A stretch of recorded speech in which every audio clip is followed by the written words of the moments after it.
जय माता दी, जय श्री राम, जय हनुमान। आपण मानक आम चैनल माँ की शक्ति बाबा की भक्ति की स्वागत। आज आम भिडियो माध्यम जाना जदि आप घरे प्रतिदिन ठाकुर पूजा करुँच घर घर मंदिर अच्छी से पूजा अर्चना करें क्यों ठाकुर बही रखिए जोटा कि पूजापी योग्य आप बही प्रतिदिन पढ़ी पारे से बही गुड़िक कौन कौन जोटा कि आप ठाकुर रखी आप पूजापाठ करने नित्य पढ़ी पारे से विषय में आज आम भिडियो माध्यम जाना। यदि आपको भिडियो भल लगे तेज लाइक शेयर सब्सक्राइब करेंगे अन्य शेयर करेंगे। तेज चलते भिडियो आरंभ करवा। जय श्री राम। आपड़ जब नित्य हनुमान बाबा को पूजा कर कौन देवदेवी की पूजा कर निश्चय आप बही किसी आप आनी रखुवे आप घर रखा चाहूे जपरिक आप लक्ष्मी माँ को पूजा करते लक्ष्मी पुराण जी आप दुर्गा माँ को पूजा करते दुर्गा स्तुति सहस्रनाम ये सब बही आप निश्चय पूजा करेंगे। तेणु जब आप हनुमान बाबा भक्त तेल आप निश्चय ये बही मुझे से निश्चय से बही आनिक आप घर रखु ताद्वारा देखिए आप हनुमान बाबा कृपा हवा सह आप निश्चय आप समस्त कार्य सफल और आपण घरे हनुमान बाबा बास करेंगे। तेणु से ही बही गुड़िए कौन कौन प्रथम बहीटी है हनुमान चालीसा आप निश्चय जानते आप निश्चय हनुमान चालीसा पढ़ुवे मैंने आप निश्चय आप बहीटी थी आप देखिए जिते आप हनुमान चालीसा पढ़ुं आप से बही पढ़ती तेल आप से ताद्वारा आपण ऊर्जा अधिक होता है आपको भगवान कृपा अधिक थाए आप मुहे मुहे पढ़ुं अलग कथा जब आप जेकोसी कार्य जपरिक आप हवन कर होम कर हनुमान चालीसा बही पढ़ी होम करूँ ताद्वारा आपको बेनिफिट अधिक होता है। हनुमान चालीसा बही आप निश्चय घर आनी रखु मंदिर में पूजा अर्चना आप करेंगे। द्वितीय बहीटी है श्रीरामचरित मानस। श्रीरामचरित मानस कहले आपदी श्रीराम विषय राम भगवान के विषय जानापी चाहते आप निश्चय से बही आनी रखेंगे। जब आप जानवा चाहूना कि आप पूजा पाठ कर देखिए आप ऑटोमेटिक आप इच्छा हम भगवान को बही पढ़ाई भगवान प्रति इंटरेस्ट आस से बही जो सब जिन अच्छे आप पढ़े आप जीवन निश्चय परिवर्तन हम आप जो कार्य करने चाहते आप तार सल्यूसन पाऊना आप बही पढ़ले ही आप जापर आप जीवन में कौन अच्छी द्वारा आप किपर मुकुड़े। तेणु श्रीरामचरित मानस यदि आप बही घर आनी रखती और आप पूजा अर्चना करें ताद्वारा देखिए आप हनुमान बाबा प्रसन्न होगा सह आप हनुमान बाबा कृपा करते कारण जो राम से हनुमान बाबा निश्चय थे।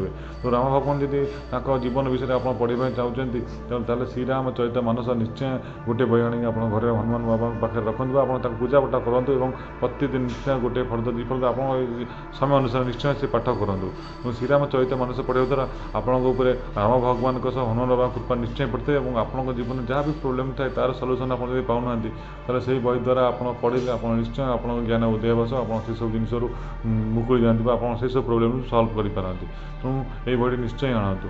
अन्य बहीटी है सुंदराकांड बही जदि आप सुंदराकांड पढ़ुं तेल देखिए आप जीवन अनेक परिवर्तन आप कौन कार्य जब सिद्धि होनी जेकोसी कार्य आप चाहते करने कि होनी जब आप संकल्प कर सुंदराकांड पढ़ती सुंदराकांड बही आप प्रतिदिन पढ़ती राति शोता समय पढ़े कि राति सका पूजा अर्चना कला पढ़े कि आप गोटे दिन संकल्प नहीं गोटे दिन पढ़ती तेल या द्वारा आप जीवन बहुत परिवर्तन है। सुंदराकांड बही द्वारा आप जीवन बहुत परिवर्तन कारण ये बहुत पावर शक्ति अच्छी हनुमान बाबा जीवन कथा कहले समस्त जिन वर्णित हुई। तेणु जीवन कथा आप पढ़े ताले बाबा निश्चय आप घर को आसवे और आपण प्रोब्लेम निश्चय सल्व करेंगे। तेणु सुंदराकांड बही निश्चय आप घर आनी रखु और प्रतिदिन हनुमान चालीसा पढ़ा समय आप 2 पेज गोटे पेज आप समय अनुसार निश्चय पाठ करेंगे। अन्यटी श्रीमद भागवत बही आप जब घरे भागवत बही अच्छी तेल आप निश्चय पूजा अर्चना करेंगे। तेणु से भागवत बही आप प्रतिदिन किसी पढ़ती किसी पाठ पढ़ती तेल ताद्वारा आप जीवन अनेक परिवर्तन है। अनेक परिवर्तन हवा सह आप जीवन में कौन होता है आप प्रथम जानते आप भागवत पढ़ा द्वारा आप जीवन में सब जिन प्रोब्लेम जपरी श्रीरामचरित मानस पढ़ा द्वारा होता है सेपरी श्रीमद भागवत पढ़ा द्वारा आप जापर आप जीवन किपर प्रोब्लेम सल्व हम और भगवान आप ज्ञान निश्चय उदय करेंगे। तेणु श्रीमद भागवत बही पढ़ा द्वारा आप ज्ञान उदय होता है और आप घर कौन नेगेटिव एनर्जी थाए से सब जिनसर प्रोब्लेम सल्व होता है एवं आपण मन में आपण बड़ी निश्चय परिवर्तन होता है। आपण चिंताधारा आपण भाविबा शैली आप कथबार्ता शैली आप कार्यकलाप सब जिन परिवर्तन निश्चय होता है। आप श्रीमद भागवत श्रीरामचरित मानस पढ़ती देखिए आप जीवन निश्चय परिवर्तन हो आप पूर्व लाइफ और पढ़ला बही पढ़ आरंभ कलापर ये सब जिन देखिए कंपेयर कर निश्चय आप जीवन परिवर्तन हम ही हम। तेणु यही बही निश्चय आप आनी ठाकुर रखी पूजा करते प्रतिदिन पाठ करूँ। ଏତିକି ବହି ତ ଆପଣ ହନୁମାନ ବାବାଙ୍କୁ ପୂଜା କଲେ ନିଶ୍ଚୟ ଆପଣ ଏତିକି ବହି ରଖିବେ ଭଗବାନ ଘରେ ବା ଆପଣ ପୂଜା ପାଠ କରନ୍ତି ଏବଂ ଏହି ବହି ପାଠ ପଢ଼ନ୍ତି। ଯଦି ଆପଣ ଅନ୍ୟ ଦେବଦେବୀଙ୍କ ଭକ୍ତ ଯେପରି ମହାଦେବ ବା ଦୁର୍ଗା ମାଙ୍କ ଭକ୍ତ ତାହେଲେ ଆପଣ ନିଶ୍ଚୟ ଶ୍ରୀ ଶିବ ବହି ଆଣି ପାଠ ରଖିପାରିବେ କିମ୍ବା ଦୁର୍ଗା ମାଙ୍କ ଯଦି ଆପଣ ଶ୍ରୀ ଦୁର୍ଗା ବହି ତା ଦେହରେ ସହସ୍ର ନାମ ଅଷ୍ଟୋତ୍ତର ଶତନାମାବଳୀ କିମ୍ବା ଆପଣଙ୍କ ସପ୍ତଶତୀ ପାଠ ଆପଣ ଯେକୌଣସି ମନ୍ତ୍ର ଖୋଜିବେ ସେ ଦୁର୍ଗା ବହିରେ ମଧ୍ୟ ଆପଣ ପାଇପାରିବେ।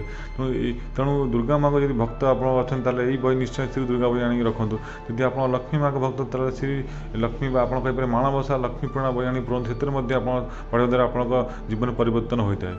ତେଣୁ ଏହିସବୁ ବହି ଆପଣଙ୍କ ପ୍ରତିଦିନ ପଢ଼ିବେ ତାହେଲେ ଆପଣଙ୍କ ଜୀବନ ନିଶ୍ଚୟ ପରିବର୍ତ୍ତନ ହୋଇଥାଏ। କିନ୍ତୁ ଆପଣଙ୍କ ସମୟ ଅନୁସାରେ ଆପଣ ସମୟ ଅନୁସାରେ ବାହାର କରି ଆପଣ ନିଶ୍ଚୟ ପାଠ ପଢ଼ନ୍ତୁ। କିନ୍ତୁ ହନୁମାନ ବାବାଙ୍କ ଭକ୍ତ ଯଦି ଆପଣ ନିଶ୍ଚୟ ହନୁମାନ ଚାଳିଶା ବା ଆପଣ କହିପାରିବେ ଶ୍ରୀରାମଚରିତ ମାନସ କିମ୍ବା ଆପଣ ହନୁମାନ ଚାଳିଶା ବଦଳରେ ଯଦି ଆପଣ ନ ପଢ଼ି ପାରୁଛନ୍ତି ତାହେଲେ ଶ୍ରୀରାମ ସ୍ତୁତି ମଧ୍ୟ ନିଶ୍ଚୟ ପଢ଼ିବେ କିମ୍ବା ଆପଣଙ୍କର ଶ୍ରୀରାମ ସ୍ତୁତି ପରେ ଆପଣ ଶ୍ରୀରାମ ଜୟରାମ ନାମ ଜପ କରିପାରିବେ କିମ୍ବା ଆପଣ ବଜରଙ୍ଗ ବାଣ ପଠାଇପାରିବେ କିମ୍ବା ଆପଣ ଯଦି କୌଣସି ମନ୍ତ୍ର ଜପ କରୁଛନ୍ତି ସେ ମନ୍ତ୍ରକୁ ନିଶ୍ଚୟ ଜପ କରନ୍ତୁ ଏବଂ ସବୁ ଜିନିଷ ଆପଣ କଣ୍ଟିନ୍ୟୁ କରନ୍ତୁ। ଗୋଟାଏ ଦିନ ପଢ଼ି ଗୋଟେ ଦିନ ବନ୍ଦ କରନ୍ତୁ କିମ୍ବା ସପ୍ତାହେ ପଢ଼ିଦେଲେ 15 ଦିନ ବନ୍ଦ କରନ୍ତୁ। ସେମିତି ପଢ଼ିବା ଦ୍ୱାରା କିଛି ମୂଲ୍ୟ ନଥିବ। ଆପଣ ଯେକୌଣସି ଶକ୍ତି ଆପଣଙ୍କ କତିକି ଆସିବାକୁ ଚାହୁଁଥାଏ ସେସବୁ ଜିନିଷ ଆସିକି ମଧ୍ୟ ଫେରିଯାଇଥାଏ ବା ଆପଣଙ୍କ କତିକି ରହିପାରେନି ବା ଆପଣଙ୍କ ଘରେ ରହିପାରେନି କାରଣ ଆପଣ ସେହିସବୁ ଜିନିଷକୁ ଆପଣ ପ୍ରତିଦିନ ପୂଜା କରନ୍ତି ନୁହେଁ ପୂଜା ପ୍ରତିଦିନ ଡାକନ୍ତି ନାହିଁ। ତେଣୁ ମନ୍ତ୍ର ଯଦି ଆପଣ କରୁଛନ୍ତି ବା କୌଣସି ଚାଳିଶା ପାଠ କରୁଛନ୍ତି ବା କୌଣସି ବହିରୁ ପାଠ ପଢ଼ୁଛନ୍ତି ସେଇଆକୁ ପ୍ରତିଦିନ କିଛି ନା କିଛି ପଢ଼ନ୍ତୁ।